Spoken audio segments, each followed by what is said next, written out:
이 주제는 제가 굉장히 중요하게 여기는 주제이기 때문입니다. 뭐 저랑 같이 이제 교회에서 신앙생활 해보시면 알겠지만 제가 한 설교를 여러 번 반복하는 설교자는 아닙니다. 한 설교 또 하는 거 별로 안 좋아하는데 몇 가지 주제에 대해서는 비슷한 설교 또는 같은 설교를 반복하는 것들이 몇 가지 있습니다. 그게 이제 굉장히 중요한 주제라서 그런데 그 중에 가장 대표적인 지점이 바로 오늘 나누게 될 설교 주제입니다. 죽음입니다. 죽음. 저는 대한민국의 그리스도인들, 한국의 기독교의 가장 큰 문제를 제가 진단할 때는 더 이상 죽음에 대해서 생각하지 않는 것, 죽음에 대해서 이야기하지 않는 것, 죽음에 대해서 우리가 살펴보지 않는 것이 한국의 기독교의 굉장히 커다란 문제라고 저는 진단을 하고 있기 때문에 죽음에 대한 설교를 여러 번 반복하기를 원하고 제 서재에도 죽음에 대한 책이 굉장히 많고 저는 그러다가 보면 아마 비슷한 설교들을 1년에 한두 번씩은 반복을 하게 될 것 같습니다. 특히 어저께 아침에 제가 굉장히 평소에도 존경을 하던 이어령 교수님께서 소천하셨습니다. 그래서 이제 하나님의 품에 안기게 되었죠. 그 소식을 보고 이걸 꼭 다뤄야겠다라는 생각이 들었습니다. 그래서 오늘 설교 제목을 메멘토 모리라는 제목으로 함께 죽음에 대한 이야기를 함께 살펴보려고 합니다. 이어령 교수님은 대한민국에서 가장 대표적인 지성인 중에 한 명입니다. 저는 예수를 믿기 전에도 그분을 굉장히 좋아했고 그리고 예수를 믿고 나서 나중에 그분이 회심했다는 이야기를 들었을 때도 우와! 이어령이 예수를 믿는다고 하면서 굉장히 충격을 받았고 그분이 예수를 믿고 나서 하나님 안에서 써내려간 책들이 저한테도 너무 큰 영의 양식이 되었었고 최근에는 저희 교회에 있는 전도사님 목사님들이랑 최근에 마지막 그 인터뷰죠. 대담집 마지막 수업이라는 책입니다.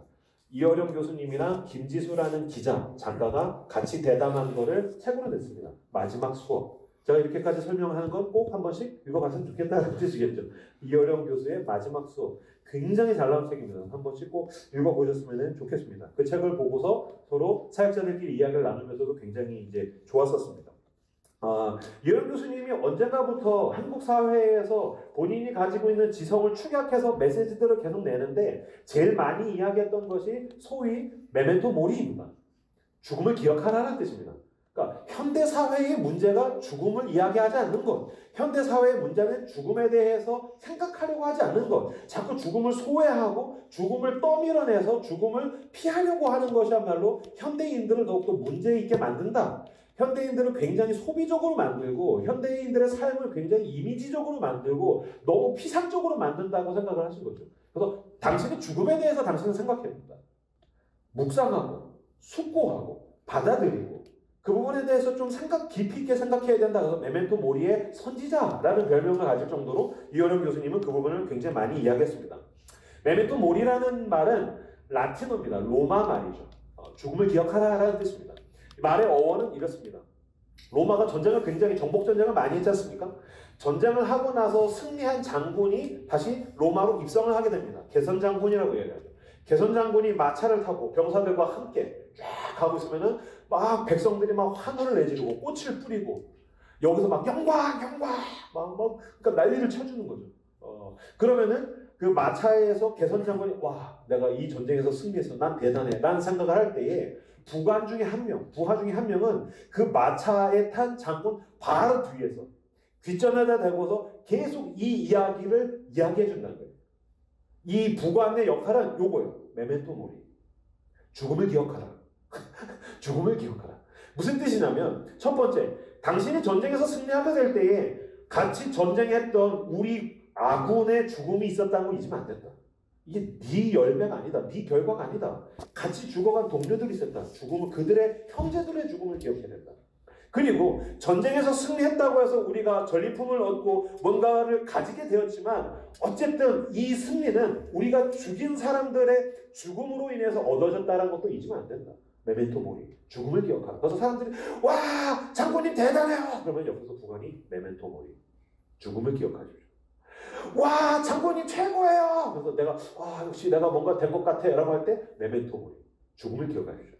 그리고 이것의 두 번째 뜻은 이것이죠. 장군님 너도 곧 죽어요. 장군님 당신이라고 불로장생하는 거 아니에요. 장군님 당신도 곧 죽습니다. 메멘토 모리는 죽음을 기억하라 라는 뜻입니다. 목사라는 직업은 어떤 면에서는 굉장히 자본주의랑 반대편에 있는 직업입니다. 왜냐면 자본주의에 있는 모든 자기계발서라든지 서점이라든지 유튜브에서 여러분들에게 지혜를 이야기해주는 모든 사람은 삶에 대해서만 이야기하기 때문입니다.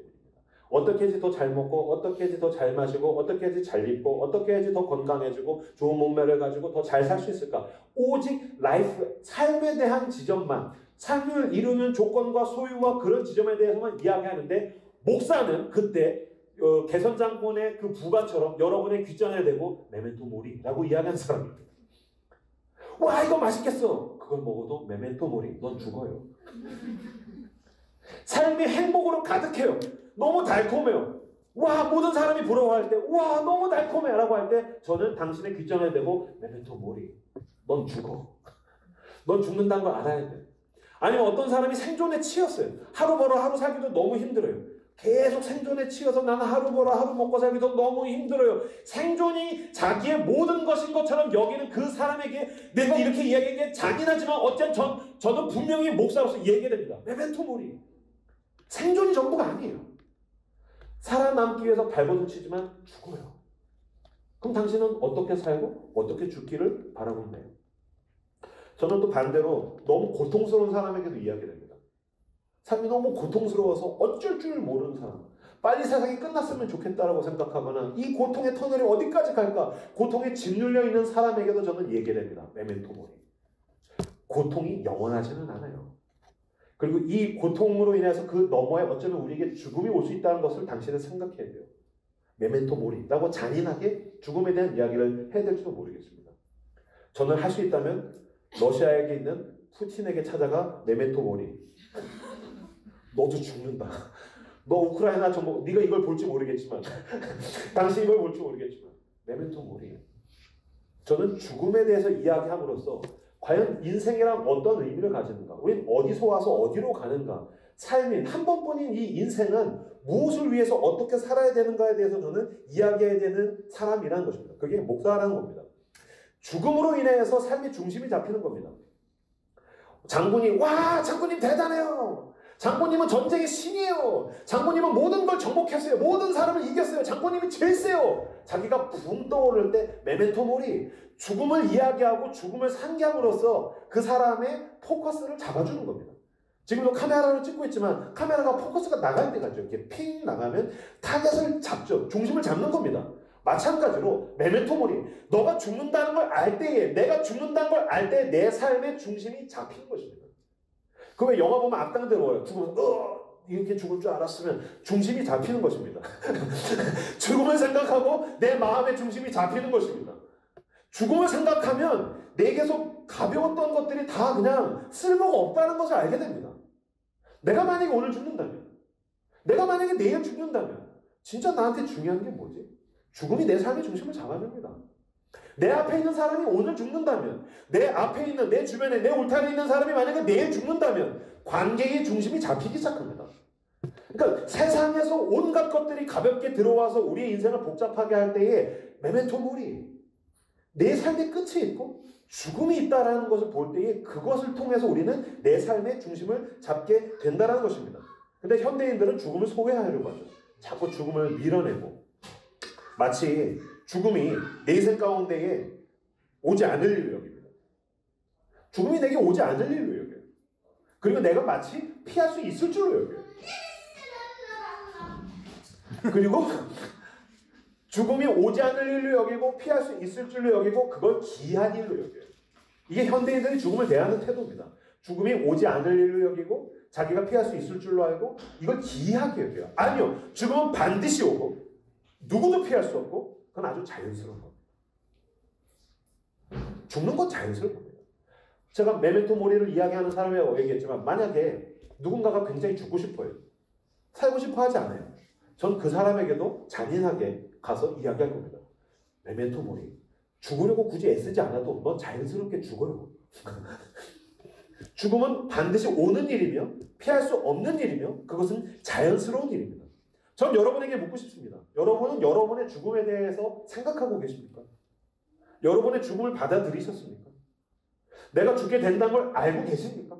난 언젠가 죽게 될 거야. 당신은 죽습니다. 제가 예언하겠습니다. 당신은 죽습니다.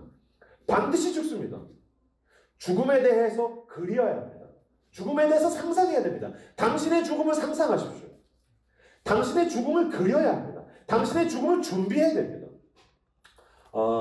굉장히 옛날 책인데 그 박효진 장로님의 하나님이 고치지 못할 사람은 없다라는 되게 옛날 책이 있습니다.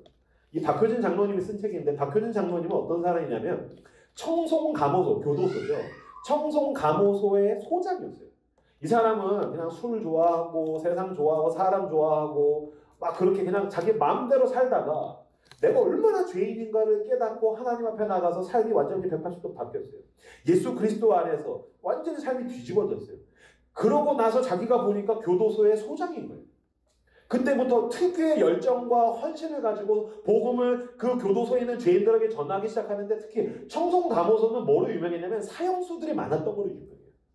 그러니까 거기에 있는 사형수들에게 복음을 얘네들은 이제 사형수니까 죽음이 선고되었고 언제 죽을지 모르는 애들이니까 내가 얘네한테 복음을 전해야겠다. 그냥 다 영원한 죽음으로 보낼 수가 없다. 내가 얘네가 목숨이 끊어지기 전에 복음을 전해야겠다. 그래서 막 복음을 전합니다. 그 이야기 중에서 되게 재미있는 에피소드가 복음을 전해야지라고 생각하고서 제일 먼저 부른 게 누구였냐면은 사형수들이 모여있는 깜방에 두목을 불렀다는 거예요. 왜냐면 제일 센 놈을 정복해야지 나머지 것들이 무릎을 꿇을 테니까. 그래서 힘도 제일 세고 제일 난폭하고 이게 얼마나 얘네가 무섭냐면 자기가 간수가 나를 힘들게 하면 간수를 뗄 수가 없으니까 이쑤시개 같은 걸로 눈을 뚫는답니다.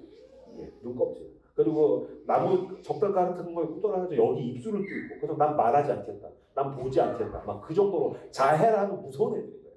그 중에서 제일 센 캐를 이제 불러다 놓고 안 쳐다보고 이거 어떻게 전도를 해야 되지? 하나님 지혜를 주십시오. 기도한 다음에 말을 툭 던지는데 뭐라고 던졌냐면 멋진 말합니다. 두영아, 가명입니다. 두영아, 이 경상도 분이거든요. 너 죽을 준비 됐나? 네 죽을 준비 됐나? 라고 너 죽을 준비 되었냐? 라고 이야기했다는 거예요. 그런데 사형수들 사이에서 절대로 하지 말아야 될 단어가 죽음이랍니다. 당연하지. 난 사형수인데 얼마나 기분이 더러워요. 감방 안에서 사형수들끼리 살아도 절대로 죽음은 금기였는 거예요. 오지 않을 일로 여기고 피할 수 있을 거라고 생각하고 내 차례가 되어도 그걸 이상하게 여기는 거예요. 그러니까 서로 죽음을 이야기하지 않음으로써 마치 사형수가 아닌 것처럼 안 죽을 것처럼 사는 게 사형수들의 삶인 거예요. 근데 이 장로님이 쐐기를 받는 거예요. 너 죽을 준비 됐나? 자기 앞에서 그 사람의 눈이 무거워지면서 마음에 철컥 다치는 걸 느꼈다는 거예요. 그리고 나서 이 장로님이 뭐라고 설명을 하냐면 앞에 화면으로 보여드리겠습니다. 이 장로님이 이렇게 얘기합니다. 나오죠. 너만 사형수가 아니고 우리도 다 사형수다. 이 세상 모든 사람이 하나님 앞에서 죽을 날을 받아놓은 사형수다. 너희만 죽을 준비를 하는 게 아니고 나도 우리 모두 다 죽을 준비를 해야 하는 거다. 너만 사형수가 아니야. 우리 모두 다 사형수야. 나도 여기 있는 사람 모두 다 사형수야. 맞는 말이죠. 죽음을 오지 않을 일로 여기고 피할 수 있을 줄로 알고 이걸 기이한 일로 여기는데 아니요. 반드시 오고 누구도 피할 수 없고 자연스러운 일이에요. 사형수는 다만 선고를 받아서 집행자가 있을 뿐이지 그 누가 사형수보다 더 오래 살 수 있다라고 확신할 수 있습니까? 이명규 목사가 오늘 설교를 멋있게 하고 기도에 마친 다음에 운전하고 가다가 봉변을 당한다는 걸 누가 나는 안전하게 집에 갈 수 있어라고 보장할 수 있는 사람 누가 있겠습니까? 우리가 너무나도 자연스럽게 잠들고 눈을 뜨고 잠들고 눈을 뜨니까 이게 자연스럽다 뿐이지 내가 잠들었는데 나는 내일 아침에 무슨 일이 있어도 눈을 뜰 수 있어라고 확신할 수 있는 사람 누가 있습니까? 여러분 잠은 모의적인 죽음에 대한 체험입니다. 잔다는 건 turn off 모든 스위치를 내려버리는 겁니다. 완벽한 운동으로 들어갑니다. 우리가 너무 쉽게 잠드니까 아무렇지 않은 것 같죠. 잔다는 건 모의적인 죽음이에요. 내일 눈을 뜨는 건 하나님의 은혜입니다. 당신에게 새 날을 주신 하나님의 은혜입니다. 새로운 출발을 아침에 주님이 주셔서 그 은혜로 눈을 뜨는 것입니다. 죽음은 올 일이고 피할 수 없는 일이고 자연스러운 일입니다. 하루하루 살아간다고 생각하죠. 내가 80살까지 산다고 생각해보세요. 80살까지 내 수명이 있어요. 데스노트 이명규는 80살에 죽어 썼어요. 그러면 내가 80살까지 산다고 하면 나는 하루하루 죽어가는 겁니다. 어저께 이어령 교수님만 죽었습니까? 어제의 이명규는 어디에 있습니까? 죽었습니다. 어제 이명균 죽은 겁니다. 저는 40대 살아갑니다. 30대 이명균 어디 있습니까? 찾아주십시오. 누가 30대 이명균을 찾을 수 있습니까? 30대인 척 거짓을 할 수는 있겠지만 뭐 아무도 속지 않겠죠. 어쨌든 30대 이명균 죽은 겁니다. 어제 당신은 죽었습니다. 작년에 당신은 죽었습니다. 하루하루 살아가고 있다고요? 아니요. 하루하루 죽어가고 있는 겁니다. 그러다가 내가 숨을 뱉었다 마셨다 뱉었다 마셨다 하다가 호흡이 끊어지면, 내 수명을 다하면 의사가 와서 진단할 것입니다. 이제 이 사람은 시체입니다. 이 사람은 죽었습니다. 심정지 막 움직이다 뚜 하면 의사가 진단 내립니다. 죽었습니다. 이명균 님께서 운명하셨습니다. 그럼 나는 내 육체를 죽음을 맞이하게 되는 것입니다. 모두가 죽어가고 있습니다. 당신은 왜 죽음에 대해서 생각하지 않습니까? 왜 당신은 죽음에 대해서 그림을 그리지 않습니까? 왜 당신의 죽음에 대해서 상상하지 않습니까? 생각하셔야 됩니다. 메멘토 모리. 우리 교회 커플들이 굉장히 많죠. 커플들이 결혼식에 대한 꿈을 가지고 신부 입장, 신랑 입장 막 들어가요. 사람들이 막 환호성을 치고 와 예쁘다. 당신의 결혼식을 상상하고 있다면 그분에 대한 그 부분의 1000분의 1, 10,000분의 1 정도는 당신의 장례식을 상상하셔야 됩니다. 신랑 입장! 운명하셨습니다. 그럼 내 장례식이 어떻게 될까? 좀 변태 같은 이야기일 수 있는데 저는 제 장례식 때 틀 음악 리스트를 선곡해 놓고 있습니다. 제 장례식에 사람들이 모여서 저에 대해서 그리움을 이야기하고 이명규에 대한 이야기들을 하고 내가 내 장례식에서 사람들에게 어떤 메시지를 줄 수 있을까? 이 땅에서의 육체로서 가지고 있는 마지막 메시지를 준다면 나는 어떤 음악을 선곡해야 되지? 어떤 노래를 듣다 와 이거 꼭 내 장례식에 틀고 싶어. 너무 변태같네요. 나는 내 장례식에 대해서 그림을 그려야 됩니다. 와 나는 새로운 집에 들어가면은 나는 이 집에서 이렇게 살게 되겠지? 내가 연애를 하면 이런 연애를 하게 되겠지? 내가 사업을 하면 이런 사업을 하게 되겠지? 내가 자녀를 낳으면 이런 자녀들을 키우게 되겠지? 내가 죽으면 내 장례식에서 사람들은 어떠한 말을 하게 될까? 이명규 목사님, 이명규 아저씨, 백일동 502호 아저씨 그분은 참 따뜻한 분이었어요. 내가 마음이 너무 무너져서 죽고 싶었는데 그분이 어느 날 순댓국을 사줬는데 그게 그렇게 맛있었어요. 근데 그분의 눈빛이 더 따뜻했어요. 만약에 예수님이 나를 사랑하신다면 그분이 나한테 베풀었던 손길, 섬김, 나눔, 연락, 관심 그런 게 아마 예수님이 천국에서 손을 꾹 짜면 그 손으로부터 못자국난 손으로부터 떨어지는 그 핏방울 그건 어쩌면 이명규 목사님이 예수님을 닮은 것 같았어요. 나는 과연 사람들에게 내가 죽으면 사람들이 나한테 뭐라고 얘기합니까? 아쉬워하고 하루만 더 살았으면 1년만 더 살았으면 이라고 얘기할까? 아니면 죽었어? 몰랐네. 인구수에서 마이너스 1 그런 일이 있었어? 그래 그냥 뭐 먹으러 갈래? 아무렇지 않은 사망자 숫자의 1을 하나를 더하는 나의 죽음이 올까? 아니면 난 사람들에게 굉장히 커다란 어떠한 영적인 메시지를 이 땅에서 내 육체는 죽었지만 영원히 기억되고 남을 만한 것들을 누군가에게 나눠줄 수 있는 삶을 살 수 있을까? 당신의 죽음을 기억하십시오. 메멘토모니. 죽음으로 당신의 삶을 기준 잡으시는 저 여러분들 다 되시기를 주님의 이름으로 축복합니다. 죽음에 대한 가장 중요한 질문은 이것입니다. 죽으면 어떻게 되는 걸까요? 죽으면 어디로 가게 되는 걸까요? 사람들이 이야기하면 에이 뭐 그런 게 어딨어 뭐 죽으면 사라지거나 뭐 모든 사람이 좋은 데 가겠지 극락왕생하겠지 모든 사람이 가지고 있는 불안의 뿌리 어떤 철학자는 얘기했습니다. 모든 사람이 가지고 있는 불안의 근원에는 죽음이 있다. 그래서 아까 그리팅 때 질문한 겁니다. 당신의 두려움은 무엇입니까? 당신이 가장 두려워하는 것은 무엇입니까? 어떤 사람은 건강을 잃을까 봐 두려워합니다. 왜 건강을 잃을까 봐 두려워할까요? 죽을 것 같아서. 어떤 사람은 직장을 잃을까 봐 두려워합니다. 왜 직장을 잃는 건 두려워할까요? 그러다가 내가 죽을 것 같거든요. 사랑하는 사람과 헤어지는 걸 두려워요. 죽을 것 같거든요. 사랑을 못 받는 걸 두려워요. 죽을 것 같거든요. 그러다가 내가 내 스스로를 죽게 만들거나 나도 모르겠지만 어쩌겠든 죽을 것 같거든요. 당신의 두려움의 근본, 불안의 근본에는 죽음이 있습니다. 아무리 뭐 야 꼭 예수 믿어야지 천국 가냐, 그냥 하나님 사랑이라면 하나님 사랑이니까 뭐 다 좋은데 가겠지. 여러분 기억하십시오. 신에 대해서 투정을 부린다고 당신이 더 좋은 곳에 가는 건 아닙니다. 신에 대해서 아이같이 아빠 날 사랑하면 아이스크림을 줘야지 아침부터 조른다고 아빠가 아이스크림을 주지 않듯이, 신에 대해서 투정을 부린다고 해서 당신의 그 근원적인 두려움, 죽음에 대한 두려움이나 불안이 해소되는 것은 아니란 말입니다. 성경은 뭐라고 이야기하고 있습니까? 성경은 두 가지를 분명하게 이야기합니다. 모든 사람은 죄인이라는 것입니다. 여기서 말하는 죄라는 것은 방향을 어긋난다.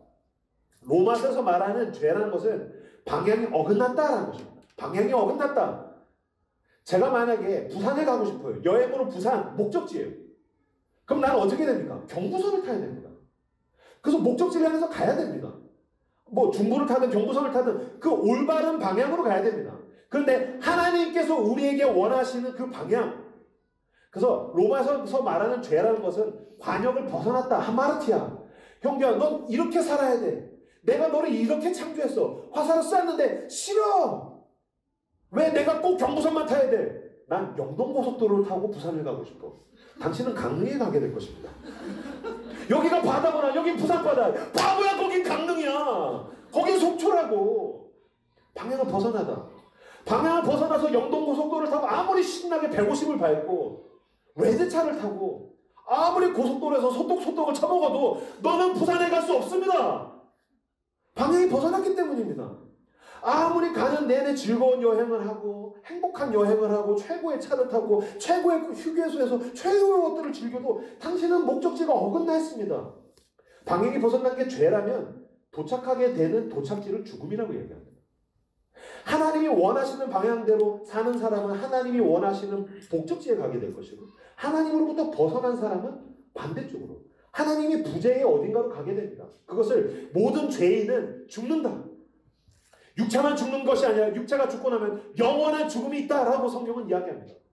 영원한 죽음이라고 이야기하든지 심판이라고 이야기하든지 뭐 거기에 지옥이라고 이야기하든지 하나님의 부재의 공간이라고 이야기하든지 어찌됐든 우리는 우리를 창조하신 하나님, 그 하나님께서 예비하신 영원한 아버지의 집으로부터 벗어난 곳에 도착하게 된다는 것입니다. 모든 사람은 죄인이고 모든 사람은 죽게 됩니다. 하나님의 아들 예수 그리스도께서 오신 것은 우리를 꽃길로 가게 하거나 아니면 우리를 더욱더 이 땅에서 행복하게 만들거나 우리에게 싸구려 위안을 주기 위해서 오신 것이 아니라 우리에게 있는 가장 근원적인 부분을 해결하려고 오신 것입니다. 첫째, 내 죄를 대신해서 죄짐을 지시고, 두 번째, 나의 죽음을 대신해서 대신 죽으셨습니다. 그러나 이것이 복음인 것은 본문 말씀 요한복음 3장 16절, 하나님이 세상을 이처럼 사랑하사 독생자를 주셨으니 이는 그를 믿는 자마다 멸망하지 않고 영생을 얻게 하려 하십니다. 아멘. 하나님의 아들 예수 그리스도께서 이 땅에 오신 것은 우리의 죄를 대신해서 죄짐을 지시고 우리의 죽음을 대신해서 대신 죽으심으로써 내가 멸망해야 되는데 대신 멸망하셨고, 이제는 부활하셔서 이제는 누구든지 예수 그리스도를 믿는 자마다 영원한 생명을 얻게 하셨다. 그분께서 엉뚱한 데로 가던 내 차를 몸으로 막으셔서 바보 멍청아, 그리고 너 꺼져, 운전대에서 나와. 예수께서 이명규를 머리끄댕이 잡고 운전대에서 나오게 하시고 보조석에 앉히신 다음에 다시 영동고속도로에서 경부선을 타시고 주님께서 부산 향해 가기 시작하더라고요. 나를 아버지의 집으로 인도하시더라고요. 여러분, 이 시간 믿음의 눈을 들어 당신의 죄를 위해서 못 박히신 예수 그리스도의 못자국난 손을 붙드십시오. 그분 앞에 나아가 용서를 빌고 회개하십시오. 주님, 내가 어긋나서 살았습니다. 내가 주인 돼서 살았습니다. 내 마음대로 살았습니다. 이 방향이 잘못됐으면 인정하겠습니다. 주여, 내 인생의 운전대를 붙들어 주십시오. 주님께서 당신을 가장 좋은 곳으로, 하나님께서 예비하신 영원한 안식처로 인도하실 줄로 믿습니다. 주님께서 당신을 붙들어서 보조석에 태우고 운전해서 영원한 안식처로 이제 데리고 가십니다. 그러나 죽습니다. 그래도 육체는 죽습니다. 예수 믿으면 죽음이 고통스럽지 않습니까? 아니요, 고통스럽습니다. 사는 게 고통스럽듯이 죽음은 매우 고통스러운 것입니다. 사는 것이 버겁듯이 무겁듯이 죽음은 매우 버겁고 무거운 것입니다. 삶이 회피하고 싶은 것이듯이 죽음은 우리가 회피하고 싶은 것입니다. 그러나 우리에게 소망이 있으면 무엇이냐면, 아까 제가 부산 얘기했으니까 부산에 가려면 어디를 지나가야 됩니까? IC, 인터체인지를 지나가야 됩니다. 죽음, 육체의 죽음은 인터체인지입니다. 관문입니다. 우리의 목적지의 입구입니다. 우리의 목적지의 관문입니다. 고통스러운 삶을 살다가 고통스럽게 죽고 나면 우리는 영원한 안식처에 들어가게 될 것입니다. 버거운 삶을 살다가 버겁게 죽고 나면 영원한 하나님의 보상을 얻게 될 것입니다. 죽음은 죽음의 입구를 지나가고 죽음의 IC를 지나가고 나면 하나님, 내 아버지 하나님께서 그 본향집에서 우리를 영원한 생명으로 끌어안아 주실 줄로 믿습니다. 할렐루야! 예수 그리스도께서 우리를 위해서 그렇게 하실 것입니다. 예수를 믿는 것은 이 땅에서 버겁고 무겁고 피하고 싶고 힘든 삶을 살다가 죽고 나면 영원한 보상, 영원한 생명, 영원한 기쁨, 영원한 사랑, 영원한 그 생명 가운데서 하나님과 함께 살 수 있다. 이것으로 내 삶의 중심을 여기서 잡는 것입니다. 이것으로 내가 위로를 삼는 것입니다. 이것으로 내 안에 소망을 삼고 중심을 잡는 것입니다. 아까 읽었던 성경 본문 말씀 31절 32절 말씀 같이 읽겠습니다. 31절 32절 말씀 같이 한 목소리로 읽겠습니다. 시작. 형제들아, 내가 그리스도 예수 우리 주 안에서 가진 바 너희의 귀한 사랑을 두고 단언하노니 나는 날마다 죽노라. 내가 사람의 방법으로 에베소에서 맹수와 더불어 싸웠다면 내게 무슨 유익이 있으리요. 죽은 자가 다시 살아나지 못한다면 내일 죽을 터이니 먹고 마시자 하리라. 아멘. 바울은 이야기합니다. 나는 믿는다. 여기가 전부가 아니다. 난 죽게 될 것이다. 그리고 나는 매일 죽는다. 육체도 매일 죽고 내 영혼은 예수의 십자가 앞에서 매일 죽지만 죽고 살고 반복하다가 수명이 끊어지면 주님께서 나를 부활하게 하실 것이다. 영원한 생명으로 인도하실 것이다. 난 그걸 믿는다. 영원한 생명을 믿기 때문에 내가 오늘 위안을 삼는다. 소망이 있다. 내가 고생할 수 있다. 내가 희생할 수 있다. 그게 없다면 나는 오늘 그냥 먹고 마시고 마음대로 살 거다. 그렇죠. 죽음 이후에 아무것도 없으면 뭐하러 여기 모였습니까? 죽고 나서 아무것도 없으면 여러분, 제가 여러분들한테 지금 공간 치는 겁니다. 모일 필요가 없습니다. 그냥 여기 히프레스 가서 노세요. 만약에 죽음 이후에 아무것도 없다면 여러분, 우리끼리 뭐 패배자끼리 모여가지고 정신승리하는 겁니까? 아닙니다. 우리가 모여서 거룩하신 하나님 앞에 예배하는 것은 우리에게 영원한 생명이 있고 그것으로 기준 삼아서 나는 오늘 어떻게 살아야 됩니다. 이 땅이 전부라고 이야기하는 사람들 속에서 주님께서 우리의 숙명 위에 어떤 소명을 주시는가를 알기 위해서 우리는 예배를 모였습니다. 죽음과 영원한 생명으로 기준을 잡았을 때 우리는 세상 사람들과 다른 삶을 살게 된다는 것입니다. 억울할 때 저기가 있어요. 힘들 때 괜찮아, 저기가 있어요.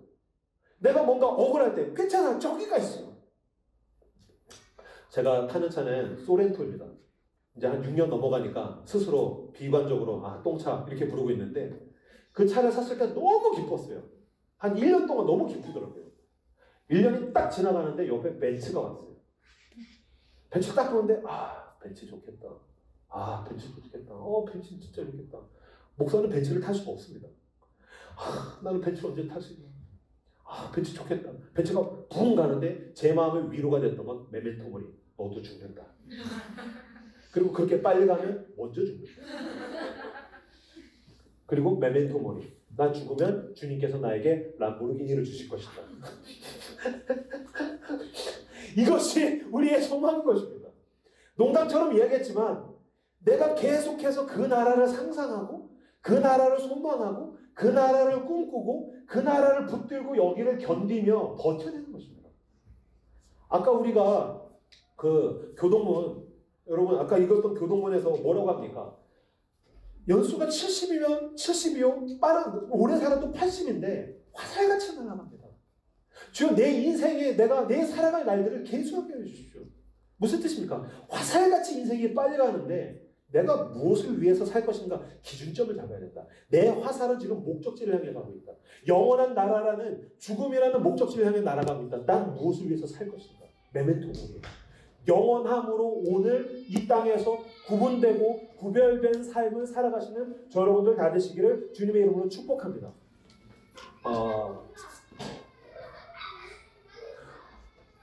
군대에 갔는데 네, 애를 잠깐 보러 가셔야 될 것 같아요. 네. 죄송합니다. 군대에 갔는데 제가 굉장히 재밌는 일을 겪었어요.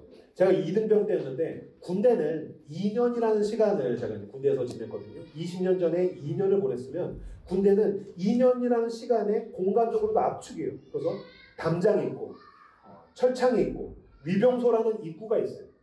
이 안에서 공간도 압축되고 2년 동안 갇혀 살다가 보니까 모든 게 증폭돼요. 모든 게 증폭돼요. 인생의 축약판 같아요. 엑기스 같아요. 에센스 같아요. 군대 처음 딱 갔는데 병장에 2등병을 부르는 거예요. 제가 짝대기 하나, 2등병. 병장은 짝대기 4개, 최고참. 야, 얘네가 신병이나 막 들어서 이병규! 니네 새로 써. 예, 그렇습니다! 지금도 그런 짓을 하는지 모르겠는데 병장이 이런 걸 하는 거예요. 두 주먹을 불끈 져라. 예, 알겠습니다! 두 주먹을 눈에 갖다 대라. 예, 알겠습니다! 꾹 눌러라. 예, 알겠습니다! 꾹 눌러요. 그러면 병장이 이렇게 팔짱을 끼고 뭐가 보이냐? 라고 물어요. 두 주먹을 눈에 대고 꾹 누르면 뭐가 보일까요? 정답은 아무것도 안 보입니다. 이거예요. 아무것도 안 보입니다. 이때 별이 보입니다. 라고 얘기하면 많은 관심을 받을 수 있어요. 굉장히 많은 관심을 받을 수 있어요. 관심 사병이라고 이야기하죠. 별이 보입니다. 라고 하지 않고 아무것도 안 보입니다. 라고 이야기하면 그때 병장이 이렇게 있다가 그게 네 군생활이야. 라고 얘기해요. 아무것도 안 보입니다. 그게 네 군생활이야. 무슨 뜻이냐면 2년의 시간이 지나서 800일의 시간이 지나서 내가 이 위병소라는 입구 바깥에 이 담벼락 이 군대 바깥에서 자유인의 삶으로 살 수 있을 거라는 게 보이지가 않아요. 그냥 여기가 전부인 것 같아요. 여기서 세상의 종말이 올 것 같아요. 느낌적으로 그래요.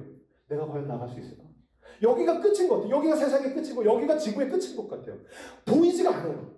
보이지가 않으니까 여기에 있는 모든 게 증폭돼요. 기쁨도 증폭되고 슬픔도 증폭되고 고통도 증폭되고 모든 게 증폭돼요. 그래서 먹는 거 초코파이. 초코파이 저는요 그 전에도 안 먹었고 그 후에도 안 먹어요. 근데 그냥 와 초코파이. 와 초코파이. 닭강정 냉동 닭강정. 와 냉동 닭강정. 막 거기 먹을 거에 막 안달복달하고 보급품 나와요. 뭐 군복, 뭐 담배, 그다음에 빤스, 속옷.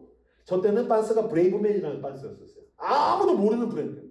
여러분 브레이브맨 가지기 원하십니까? 누가 그런 걸 원해요? 근데 와 브레이브맨! 와 보급품!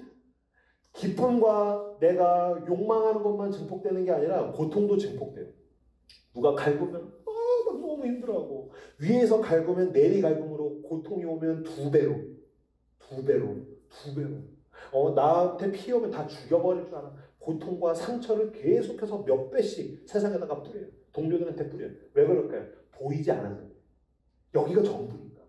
그러니까 여기서 내가 행복하게 살아야 되는 마치 감옥 안에 있는 사형수처럼 거기 안에 갇혀 있으니까 안달복달하고 그러고 살아요.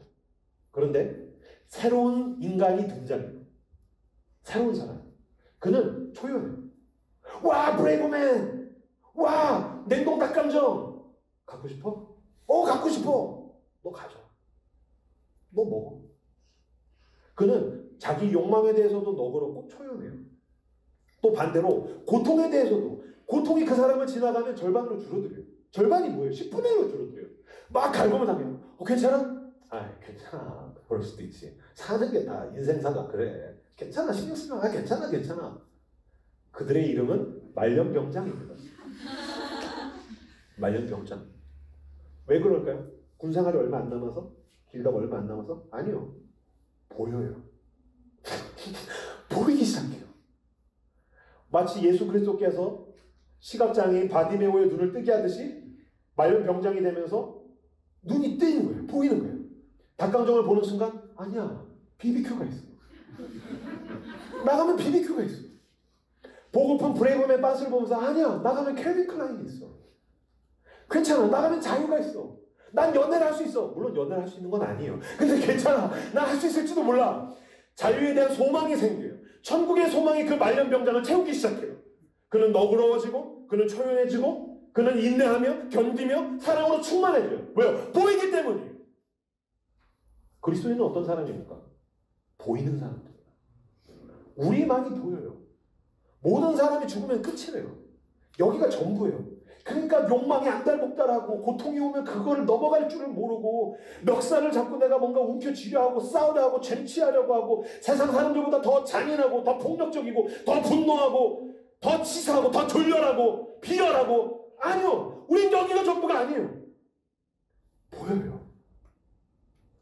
너머에 이 생이라는 육체적 삶의 울타리 바깥에 천국의 소망을 보며 여기를 견디고 괜찮아? 객관적으로 지금 힘든 상황이잖아. 괜찮아.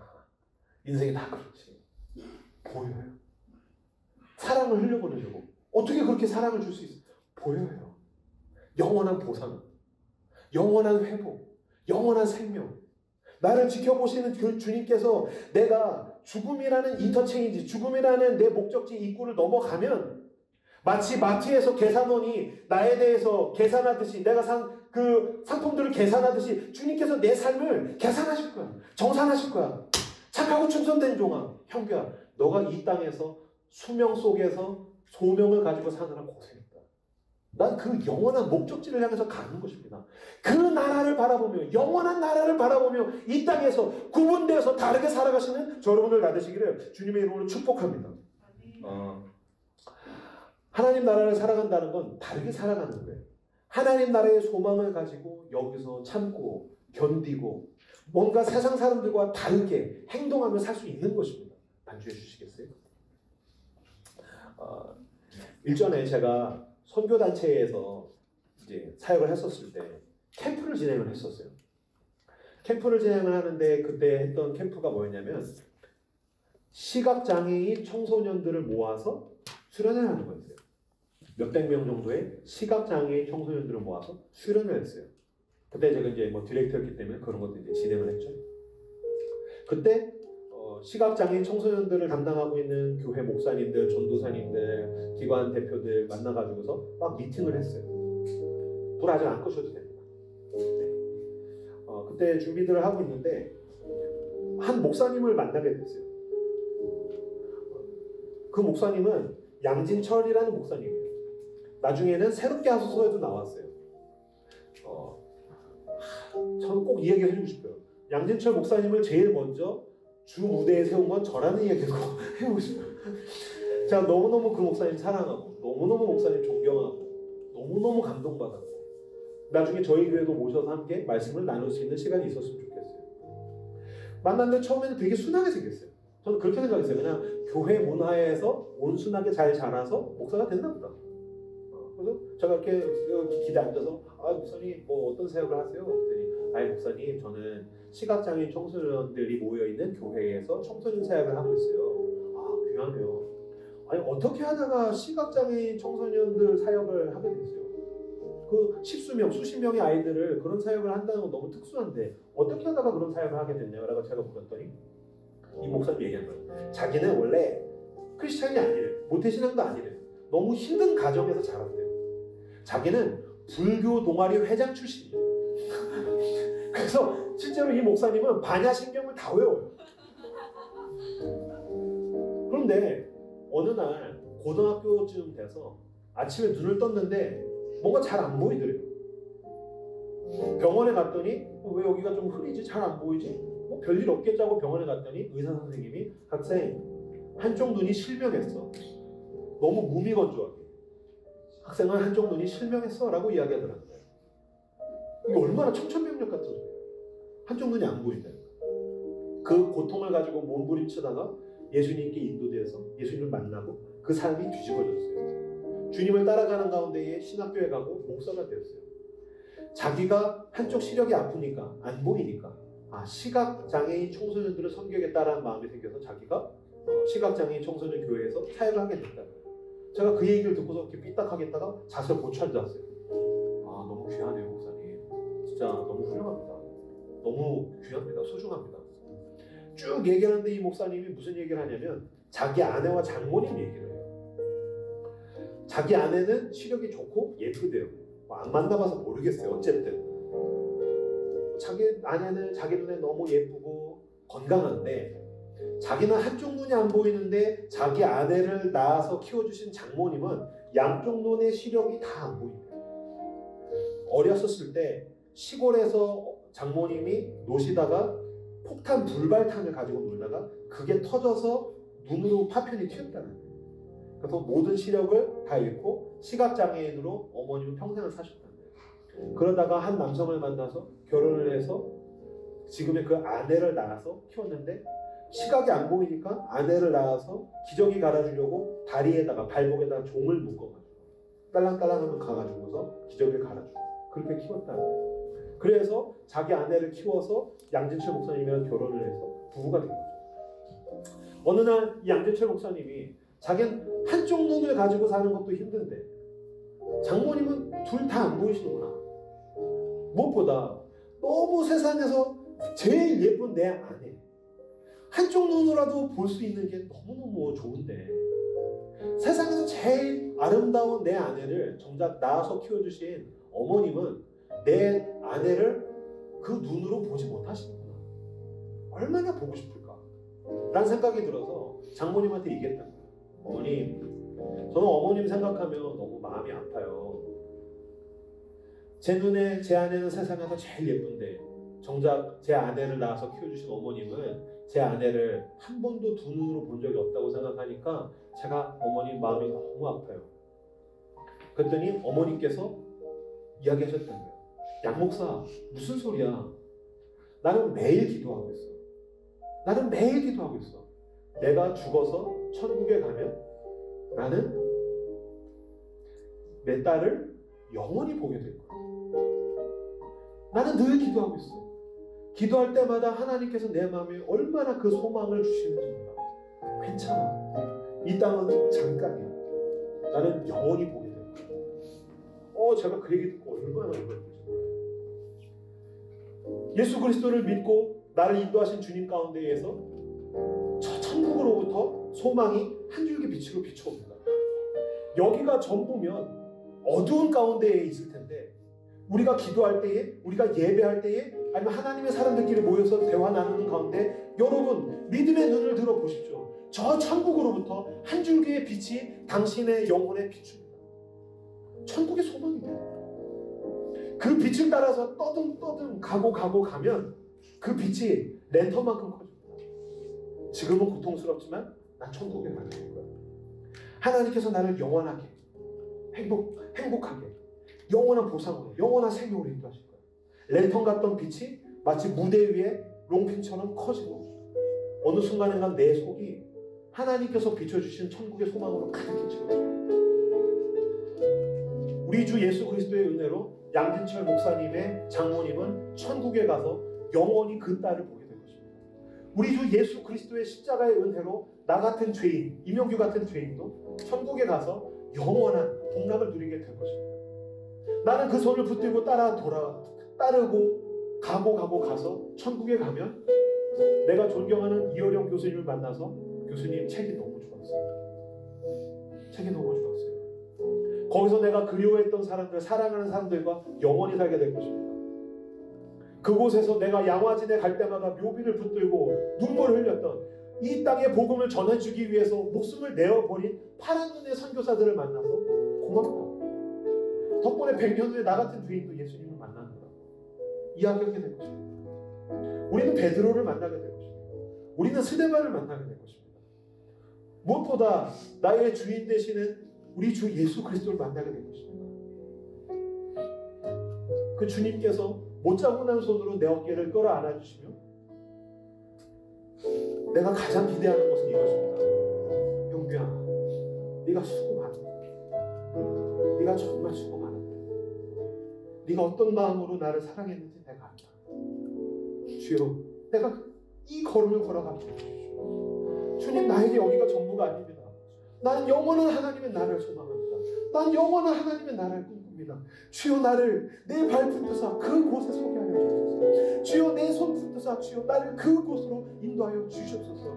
이곳에서 소외당하고 외면당하고 욕먹고 조롱당하고 인정받지 못할지라도 주여, 나를 영원한 하나님의 나라로 인도하여 주시옵소서.